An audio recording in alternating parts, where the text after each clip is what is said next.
In this video, we will take a look at how to create an invoice for an outbound delivery with reference to a sales order.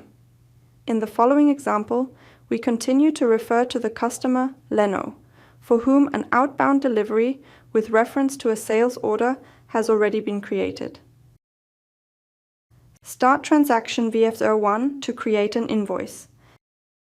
Enter the relevant delivery number in the document field and confirm by pressing the Enter key. If the delivery number is not known, it can be searched for using the F4 help.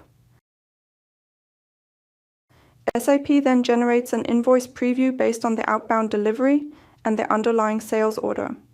Since the outbound delivery is based on a sales order, the pricing is automatically copied from the sales order. If the billing is created without reference to a sales order, the overview screen is displayed after the invoice is called up.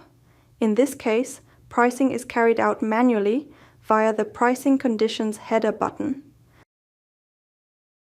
Check the prices and conditions in the invoice.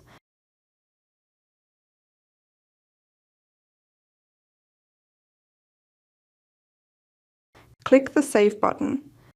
The invoice has been created successfully and an invoice number has been generated.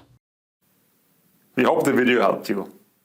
In case you got any additional questions or comments, please leave a message below. See you next time, your advist-Academy.